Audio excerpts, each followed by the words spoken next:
نحمده ونصلي على رسوله الكريم اما بعد فاعوذ بالله من الشيطان الرجيم بسم الله الرحمن الرحيم رب اشرح لي صدري ويسر لي امري واحلل عقدة من لساني يفقهوا قولي اللهم اني اسالك علما نافعا ورزقا طيبا وعملا متقبلا اللهم فقهنا في الدين اللهم اهدني وسددني۔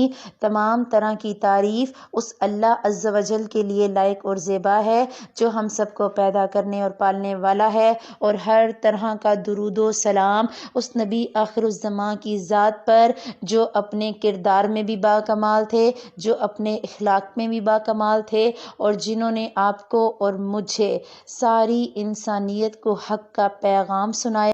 اللہ سبحانہ وتعالیٰ سے اس دعا کے ساتھ ہم آگے شروع کریں گے۔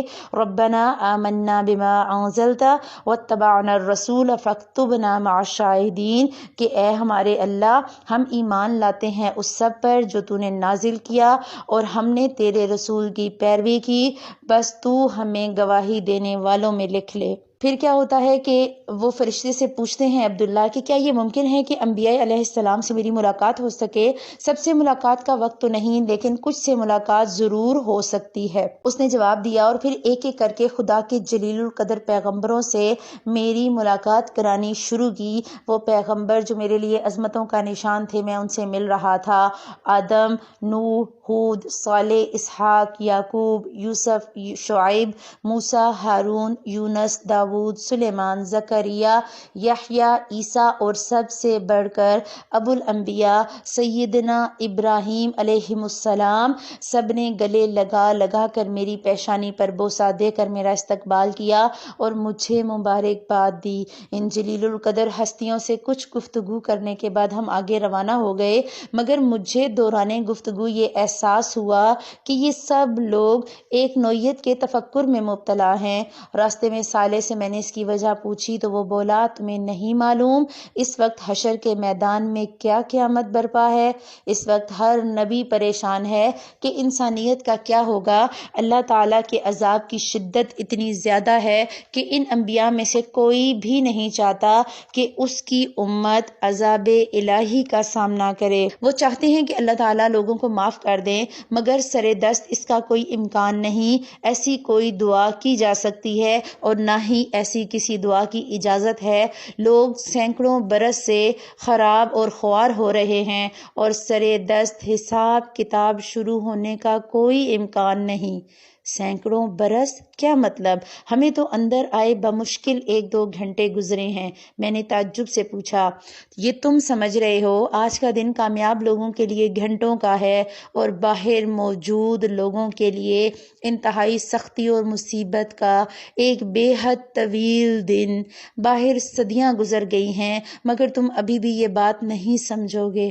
اس نے وضاحت کرتے ہوئے جواب دیا اور میں اس کی بات کو ہضم نہ کر سکا، مگر ظاہر ہے میں جس دنیا میں تھا وہاں سب کچھ ممکن تھا، اور نہ جانے اور کتنی تعجب انگیز باتیں میرے سامنے آنے والی تھیں۔ صحابہ کرام اور مہاجرین و انصار حلقہ بنائے ادب و احترام سے بیٹھے تھے۔ امت محمدیہ کے اولین و آخرین کی بھی ایک بڑی تعداد موجود تھی۔ شمع رسالت کے ان پروانوں کے درمیان رسالت مآب سر جھکائے تشریف فرما تھے۔ بظاہر ہر چیز بالکل ٹھیک تھی، مگر میں محسوس کر سکتا تھا کہ یہاں بھی اسی نوعیت کا تفکر پھیلا ہوا ہے جسے میں پیچھے دیکھ کر آیا تھا۔ رسول اللہ صلی اللہ علیہ وسلم اس وقت بارگاہ اقدس میں دعا کر رہے ہیں۔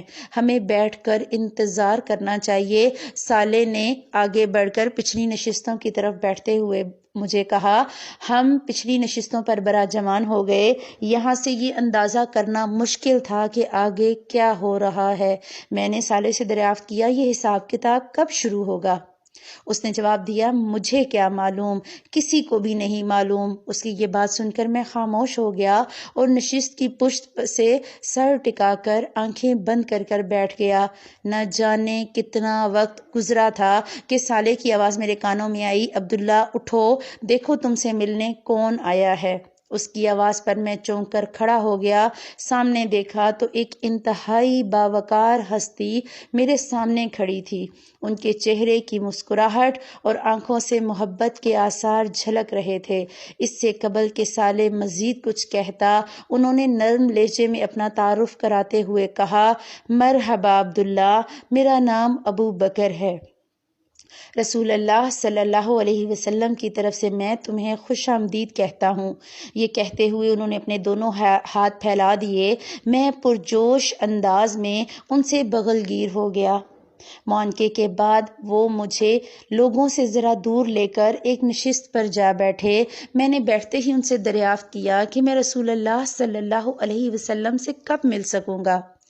آپ صلی اللہ علیہ وسلم اس وقت بارگاہ اعزدی میں شکر و دعا میں مصروف ہیں، تم ان سے بعد میں مل سکتے ہو۔ اس وقت بتانے کی اہم بات یہ ہے کہ اللہ تعالیٰ کی بارگاہ میں جناب رسالت مآب کی یہ دعا قبول ہو گئی ہے کہ لوگوں کا حساب کتاب شروع ہو جائے۔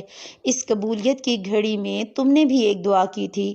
تم دوبارہ حشر کے میدان میں جا کر وہاں کا احوال دیکھنا چاہتے تھے، تمہیں اس کی اجازت مل گئی۔ حساب کتاب کچھ دیر بعد شروع ہوگا، تم اس وقت لوگوں کے احوال دیکھ سکتے ہو۔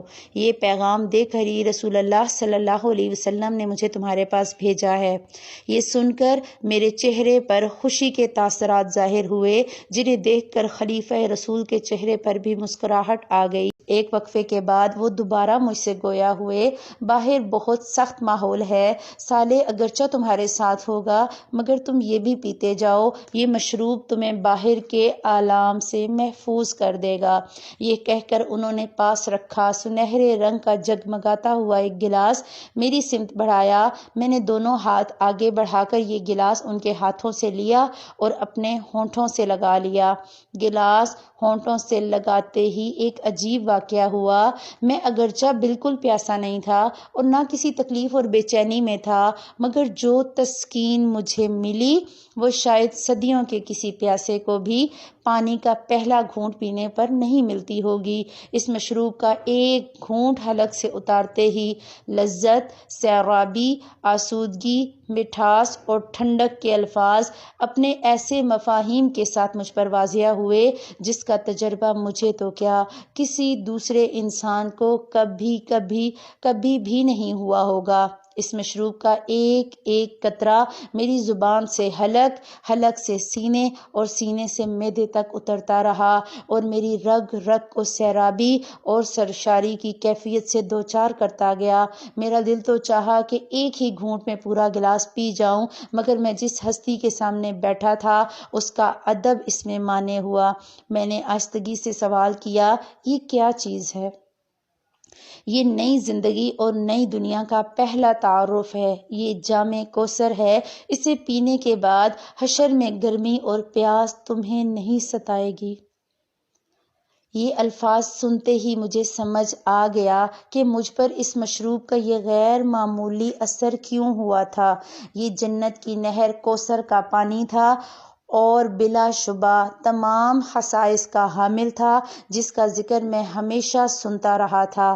اس لمحے مجھے یہ بھی اندازہ ہوا کہ جنت کی نعمتیں کیا ہوں گی۔ پچھلی دنیا میں کھانے پینے کی لذت دو چیزوں میں پوشیدہ تھی، ایک یہ کہ انسان کو شدید بھوک اور پیاس لگی ہو اور دوسرے اسے کھانے پینے کے لیے بہت لذیذ چیز مل جائے، مگر جنت کی تو ہر شے اپنی ذات میں انتہائی لذیذ ہونے کے ساتھ ساتھ انسان کو بغیر بھوک اور پیاس کے وہ لذت اور تسکین فراہم کرے گی جو صرف ایک انتہائی بھوکے اور پیاسے شخص کو ہی مل سکتی ہے۔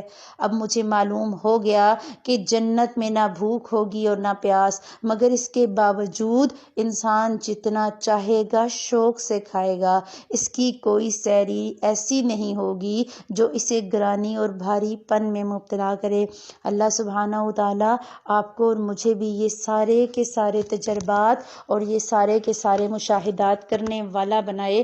اللہ تعالیٰ سے اپنے تمام گناہوں کی معافی مانگے۔ اللہم اغفر لی ذنبی، اے اللہ تو میرے گناہوں کو بخش دے، کلہ دکہ و جلہ، کہ اے اللہ تو میرے گناہ تھوڑے ہوں یا زیادہ بخش دے، و اولہ و آخرہ، موجودہ ہوں یا گزشتہ ہوں، و علانیتہ و سرہ، بے شک وہ گناہ چھپے ہوئے تھے یا کھلے، اے اللہ تو میرے سارے کے سارے پچھلے گناہ بخش دے اور مجھے بھی جنت کی نعمتوں میں اسی طرح شامل کرنا انشاءاللہ تعالی۔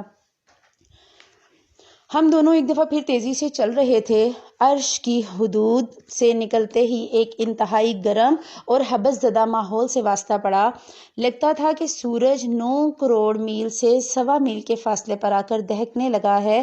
ہوا بالکل بند تھی، لوگ پسینے میں ڈوبے ہوئے تھے، پانی کا نام و نشان نہ تھا اور مجھ پر جامع کوثر کا اثر تھا، ورنہ اس ماحول میں تو ایک لمحہ گزارنا ناممکن تھا۔ مگر میں دیکھ رہا تھا کہ ان گنت لوگ اسی ماحول میں بدحال گھوم رہے ہیں، چہروں پر وحشت ہے، آنکھوں میں خوف ہے، بال خاک آلود، جسم پسینے سے شرابور، وجود مٹی سے اٹا ہوا، پاؤں میں چھالے اور ان چھالوں سے رستا ہوا خون اور پانی۔ یاس و ہراس کا یہ منظر میں نے زندگی میں پہلی دفعہ دیکھا تھا۔ ہر طرف افراتفری چھائی ہوئی تھی، ہر کسی کو اپنی پڑی ہوئی تھی۔ میری نظریں کسی ایسے شخص کو تلاش کر رہی تھیں جسے میں جانتا ہوں۔ پہلی شخصیت جو مجھے نظر آئی وہ میرے اپنے استاد فرحان احمد کی تھی۔ انہوں نے دور سے مجھے دیکھا اور تیزی کے ساتھ میری نظروں سے اوجھل ہو کر بھاگنے کی کوشش کرنے لگے۔ میں نے صالح سے کہا، انہیں روکو، یہ میرے استاد ہیں، میں ان سے بات کرنا چاہتا ہوں، مگر اس نے مجھے ان کی طرف بڑھنے سے روک دیا اور بولا، دیکھو عبداللہ، اپنے استاد کی رسوائی میں اور اضافہ مت کرو۔ اس وقت یہاں کوئی شخص اگر خوار اور خراب ہو رہا ہے تو سمجھ لو کہ اس کے ساتھ عدل ہو چکا، وہ خدائی کسوٹی پر کھوٹا سکہ نکلا، اس لیے اس حال میں ہے۔ میں نے تڑپ کر کہا، مگر ہم نے تو خدا پرستی اور آخرت کی سوچ اور اخلاق کی ساری باتیں انہی سے سیکھی تھی۔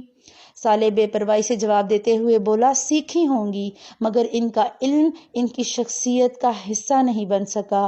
دیکھو، خدا کے حضور کسی شخص کا فیصلہ اس کے علم کی بنیاد پر نہیں ہوتا، اس کے عمل، اس کی سیرت اور اس کی شخصیت کی بنیادی حیثیت ہوتی ہے۔ علم صرف اسی کے لیے ہوتا ہے کہ شخصیت درست بنیادوں پر تعمیر ہو سکے، اور جب تعمیر ہی غلط ہو تو یہ علم نہیں ہے، یہ سانپ ہے، اور علم ظاہر تک رہے تو سانپ ہے، اور اگر دل میں اتر جائے تو دوست بن جاتا ہے۔ اور یہی معاملہ تمہارے استاد کے ساتھ ہوا۔ وہ ایک اچھے مصنف تھے، باتیں بھی اچھی کرتے تھے، مگر ان کی سیرت، ان کا کردار ان کی باتوں کے مطابق نہ تھا۔ در حقیقت تمہارے استاد سانپ پال رہے تھے، آج علم کے ان سانپوں نے انہیں ڈس لیا۔ آج یہاں جب تم لوگوں کو دیکھو گے تو انہیں ان کے ظاہر اور انہیں ان کی باتوں کے مطابق نہیں پاؤ گے، بلکہ ان کی شخصیت ٹھیک ویسے ہی نظر آئے گی جیسے وہ اندر سے تھے۔ یاد رکھو، خدا لوگوں کو ان کے ظاہر اور ان کی باتوں پر نہیں پرکھتا، وہ عمل اور شخصیت کو دیکھتا ہے۔ خاص کر اہل علم کا احتساب آج کے دن بہت سخت ہوگا۔ جو باتیں دوسروں کے لیے عذر بن جائیں گی، عالم کے لیے وہ کبھی عذر نہیں بن پائیں گی۔ اللہ سبحانہ و تعالیٰ آپ کو اور مجھے بہترین طریقے سے علم سیکھنے اور عمل کرنے والا بنائے۔ اللہ تعالیٰ ہمیں ریاکاری سے بچائے، اور اللہ سبحانہ و تعالیٰ ہمیں عمل میں پختگی اور ہمیں دین کو سنبھالنے کی توفیق عطا فرمائے۔ مگر انہوں نے تو بڑی قربانیاں دی تھیں۔ میں نے ہار نہ مانتے ہوئے کہا، ہاں، مگر ان کا بدلہ انہیں دنیا میں ہی مل گیا تھا۔ صالح نے جواب دیتے ہوئے کہا، علم کی غلطیاں تو معاف ہو سکتی ہیں، مگر شخصیت اور عمل کی کمزوری آج کے دن اسی حال میں پہنچائے گی جس میں تمہارے استاد مبتلا ہیں۔ خیر، ابھی تو یہ دن شروع ہوا ہے، دیکھو آخر تک کیا ہوتا ہے۔ تو دعا ہے کہ اللہ تعالیٰ ان تمام لوگوں کو جنہوں نے دین میں جتنا جتنا حصہ ڈالا، اللہ نے آپ کو مجھے بتایا کہ ظاہری کچھ بھی شامل نہیں ہوگا قیامت کے دن۔ اللہ سبحانہ و تعالیٰ ہمارے دلوں کے اخلاص دیکھے گا، اور اللہ جانتا ہے کہ ہم سب کے دلوں میں ریاکاری نہیں ہے، ہم سب کے دلوں میں صرف اور صرف اللہ سبحانہ و تعالیٰ کی رضا اور اللہ کی آخرت میں رضا مطلوب ہے۔ تو آپ سب ان کے لیے بھی دعا کریں۔ اللہ آپ کو اور مجھے، ہم سب کو اس کار خیر کا حصہ بنایا۔ میں صدمے کی حالت میں دیر تک گمسم کھڑا رہا۔ میں ایک یتیم شخص تھا جس کا کوئی ناتا رشتہ نہ تھا۔ میرے لیے جو کچھ تھے وہ میرے استاد محترم تھے۔ انہوں نے میری سرپرستی کی، مجھے علم سکھایا، میری شادی کروائی اور زندگی میں مجھے ایک مقصد دیا۔ جو شخص میرے لیے باپ سے زیادہ مقدم تھا، اسے اس حال میں دیکھ کر مجھے ایک جھٹکا لگا۔ میں اس کیفیت میں اپنے ماحول سے قطعاً لا تعلق ہو گیا۔ میرے سامنے ان گنت لوگ بھاگتے، دوڑتے، گرتے، پڑتے چلے جا رہے تھے۔ فضا میں شعلوں کے دہکنے کی آوازوں کے ساتھ ساتھ لوگوں کے چیخنے، چلانے، رونے اور پیٹنے، آہ وزاری کرنے کی آوازیں گونج رہی تھیں۔ لوگ ایک دوسرے کو برا بھلا کہہ رہے تھے، ایک دوسرے پر الزام تراشی کر رہے تھے، لیکن آج یہ ایک دوسرے کو الزام دیں یا نہ دیں، آئیے ماتم کریں یا صبر کریں، کچھ نہیں بدلے گا، کچھ نہیں بدلے گا۔ میں نے گردن گھما کر سالے کی طرف دیکھا۔ اس کا چہرہ ہر قسم کے تاثر سے عاری تھا اور وہ مستقل مجھے دیکھے جا رہا تھا۔ میری توجہ اپنی طرف مبذول پا کر وہ بولا، عبداللہ، تم میدان حشر کے احوال جاننے کے شوق میں اپنی جگہ چھوڑ کر یہاں آئے ہو تو ایسے بہت سے مناظر ابھی تمہیں اور دیکھنے ہوں گے۔ میں تمہیں مزید صدمات سے بچانے کے لیے ابھی یہ بتا رہا ہوں کہ تمہاری بیوی، 3 بیٹیوں اور 2 بیٹوں میں سے تمہاری ایک بیٹی لیلا اور ایک بیٹا جمشید اسی میدان میں خوار و پریشان ہیں۔ سالے کی یہ بات سن کر میرے پاؤں کے نیچے سے زمین نکل گئی، میرا سر چکرا گیا اور میں سر پکڑ کر بیٹھ گیا۔ سالے میرے ساتھ ہی زمین پر خاموشی سے بیٹھ گیا۔ میری آنکھوں سے مسلسل آنسو بہہ رہے تھے، مگر یہاں کسی کو کسی کی کوئی پرواہ نہیں۔ کوئی کیوں بیٹھا ہے، کوئی کیوں کھڑا ہے، کوئی کیوں لیٹا ہے، کوئی رو کیوں رہا ہے اور چیخ کیوں رہا ہے، کوئی ماتم کیوں کر رہا ہے، یہ کسی کا مسئلہ نہیں تھا۔ آج سب کو اپنی پڑی تھی۔ ایسے میں کوئی روک کر مجھ سے میرا غم کیوں پوچھتا؟ اگر لوگ ہمارے پاس سے بے نیازی سے بھی گزر جاتے تو کوئی فرق نہ پڑتا۔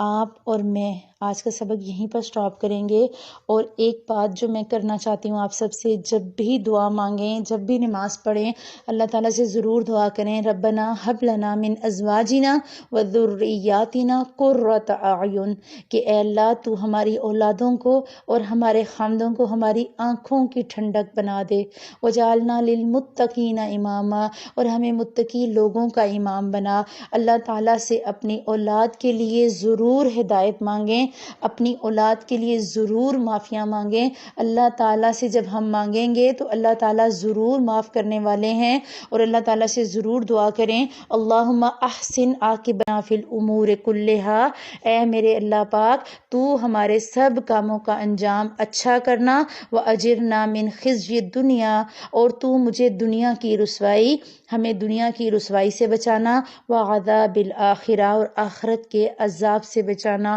اللہ سبحانہ و تعالیٰ آپ پہ اور مجھ پہ آخرت کے دن میں رحم کرے۔ اللہ ہماری اولادوں، ہمارے چاہنے والوں اور ہمارے والدین پر رحم کرے۔